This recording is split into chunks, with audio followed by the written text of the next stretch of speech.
সকাল সকাল ভ্রমর খুব আরামে নিজের পুলিশ স্টেশনে বসেছিল। সকাল থেকে নিজের চা খাচ্ছে। ওর পুষ্পাকে মারার খুশি ছিল। ওর হাতে চায়ের কাপ ছিল। তখনই ডিস্কে বসা টেলিফোন হঠাৎ করে বেজে উঠল। এত সকাল সকাল কে আবার কল করলো? চাটাও খেতে দেবে না। ভাবার ফোন ওঠালো। ও সামনের লোককে কিছু বলার আগে সামনের লোক ভ্রমরকে বলল, পুষ্পা এখনো বেঁচে আছে। এটা শুনে ভাবারের মুখ থেকে কি? কিন্তু কিন্তু আমার আপনাকে ওর কঙ্গন জঙ্গলে যাবার আগে কল করে লাভটা কি হলো? যখন আপনি ওকে ধরতেই পারলেন না। আমি তো শুনলাম যে ও স্যাম্পলের জন্য কিছু চন্দন কাঠ জঙ্গল থেকে বের করে নিয়েও এসেছে, কিন্তু এটা সম্ভব হলো কি করে? কিন্তু ওখানে তো পর্বত মায়ের ছায়া রয়েছে। এত লাশ পাওয়া যায় ওখান থেকে প্রত্যেকটা বছর। তাহলে পুষ্পা কি করে রক্ষা পেল? Hello hello hello. আর সামনের ব্যক্তিটি ফোন কেটে দিল। আর ভাবার চিন্তায় পড়ে গেল। অন্যদিকে ওর দুই বাচ্চা ওরা নিজের দিদার কাছে পৌঁছে গেল ওই গল্পই শোনার জন্য, যেটা শোনার জন্য ভাবার নিজের মাকে মানা করেছিল। কিন্তু দিদা নিজের নাতিদের নাও তো করতে পারতো না। দিদা, কালকের গল্প শোনাও না। তুমি তো শোনাবে বলেছিলে ঠাকুমা, প্লিজ তুমি শোনাও না। এখনই শোনাচ্ছি, আসো বসো আমার কাছে। বাচ্চারা নিজের দিদার কাছে গিয়ে বসলো আর দিদা শোনালো কাঙ্গন জঙ্গলের কাহিনী। শুরু হয়েছিল কাঙ্গন গ্রামের ছোট ঘর থেকে, যেখানে পর্বত আম্মা নিজের 1 বছরের বাচ্চার সাথে থাকতো। ওর নামও রাখেনি। ও একলা মা ছিল। ও বাচ্চাটাকে একলাই মানুষ করছিল। ওর জঙ্গলকে খুব ভালোবাসতো। ও জঙ্গলে সব পশু পাখি, হাতি, হরিণ আর এরম অনেক জঙ্গলের রক্ষার্থে দায়িত্বে ছিল। ও জঙ্গলের ক্ষতি দেখতে কখনোই পারত না, যার কারণে ও ফরেস্টের রেঞ্জে অ্যাজ আ হেড হয়েছিল। হেড হতেই ওর চন্দনের তস্করির ব্যাপারে জানতে পেরে যায়।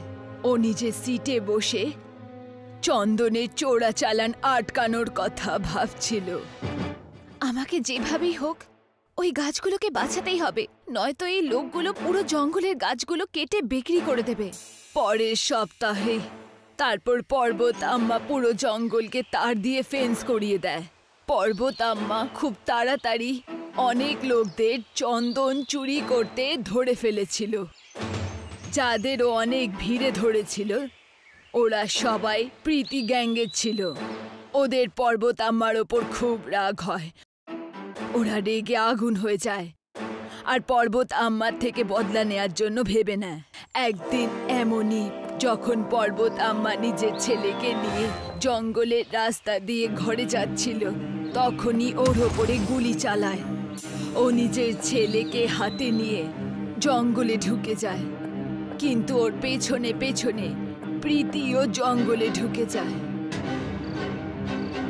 পর্বত আম্মা নিজের ছেলেকে কোলে নিয়ে কাঁদছিল। কিচ্ছু হবে না বাবা, কিচ্ছু হবে না। মা কাছে আছে না তোমার, তোমাকে কিচ্ছু হতে দেবে না। তুমি নিজের খেয়াল রেখো বাবা, কখনো ভুলো না যে তুমি কার ছেলে, পর্বত আম্মার। কান্নার আওয়াজে প্রীতি জানতে পেরে যায় ও কোথায় লুকিয়ে আছে। ও বন্দুক ধরে, বাচ্চার কান্নার আওয়াজ আসছিল। ও আস্তে আস্তে ওই গাছের পেছনে যেখান থেকে আওয়াজ আসছিল তার দিকে এগিয়ে যায় আর হঠাৎ করে নিজের বন্দুক দিয়ে নিশানা করে গাছের পিছনে পৌঁছে যায়। এ তো এক্ষুনি ছিল, এখন কোথায় গেল? পালিয়ে যাবেই বা কোথায়? নিজের বাচ্চাকে এখানে ছেড়ে পালিয়ে গেছে। প্রীতি যখনই এদিক ওদিক দেখলো, পর্বত আম্মা ঠিক ওর সামনে ছিল। ওর হাতে গুলি লেগে গেছিল। পেয়ে গেছি, যাও আরো ভেতরে যাও আর জঙ্গলের লাল চন্দন যাকে তুমি বাঁচাতে চেয়েছিলে তার মাঝখানে গিয়ে মারা যাও। প্রীতি নিজের বন্দুক পর্বত আম্মার দিকে নিশানা করে ওকে দুটো গুলি করলো। তাও আবার সোজা গিয়ে পর্বত আম্মার পিঠে আর গলায় লাগলো।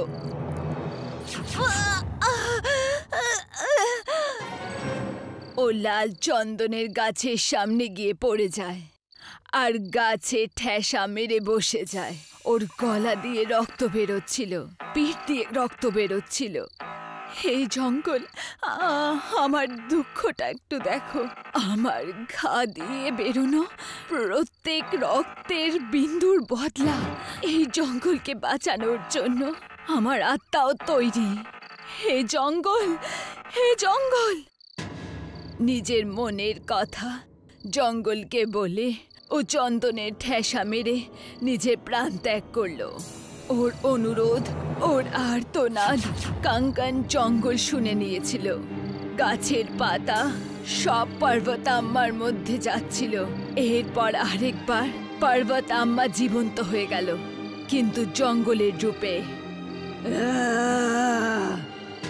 তারপর থেকে আজ অবধি পর্বতাম্মার আত্মা ওই জঙ্গলের রক্ষা করছে।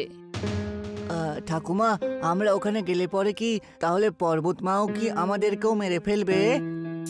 না বাবা, ও ওদেরই মারে যারা এই জঙ্গলটাকে ক্ষতি করার চেষ্টা করে। পুলিশওয়ালারা পর্বতাম্মাকে খুঁজতে খুঁজতে ওই জঙ্গলে পৌঁছায়, কিন্তু ওর বাচ্চা ছাড়া ওরা আর কাউকে দেখতে পায় না। দিদা, ওই বাচ্চাটার কি হলো? বাচ্চার সেটা জানি না। পুষ্পা, আমি হলাম পুষ্পা। পুষ্পা। ভামার সকাল সকাল কাঙ্গানের জঙ্গলে রবিনার সাথে পৌঁছালো। জঙ্গলের ফেন্স ভাঙা ছিল। এটা তখন ভেঙেছিল যখন পুষ্পা আর নাগেশ নিজের গাড়িতে জঙ্গলে নিয়ে যাচ্ছিল। ভামার আর রবিনা জঙ্গলের ভেতরে গেল। ভেতরে যেতেই ভাম্বার ওই জায়গায় পৌঁছালো যেখানে পুষ্পা আর পর্বতাম্মার দেখা হয়েছিল। ভামারের চোখ ওই জায়গাকে দেখে খোলাই থেকে গেল। ওখানে সব চন্দনের গাছ কাটা ছিল। এটা কি করে সম্ভব? আজ থেকে আগে যে এই জঙ্গলটাকে ক্ষতি করার চেষ্টা করেছে তারা মারা গেছে, তো এটা কি করে? আমিও তো এটাই ভাবছি। কিভাবে? তুমি যাও কাঙ্গন গ্রামে চেকপোস্ট লাগিয়ে দাও। এটা ওই পুষ্পারই কাজ। ঠিক আছে। রবিনা সেখান থেকে চলে গেল। ভামারের ঘাম ঝরছিল। ও নিজের পকেটে হাত দিয়ে ফোন বাইরে বার করলো আর একটা কল লাগালো। বলো, কি খবর আছে? অমরিন্দর দাদা, মনে হচ্ছে কাঙ্গন জঙ্গল থেকে ছায়া চলে গেছে। পর্বত মাকে মেরে দিয়ে মা যে প্রবলেমটা সবার সামনে দাঁড় করিয়েছিল, মনে হচ্ছে সেই প্রবলেমটা এখন সলভ হয়ে গেছে। খুব ভালো খবর শোনালে ভাই তুমি। আমরা এমনিতেই সমস্ত সিন্ডিকেট মেম্বারদেরকে এই ব্যবসা থেকে বের করে দিয়েছি। শুধুমাত্র এই পুষ্পাটাই বেঁচে রয়েছে। এই পুষ্পাটাকে আমাদের রাস্তা থেকে সরাতেই হবে। অবশ্যই আপনি চিন্তা করবেন না দাদা।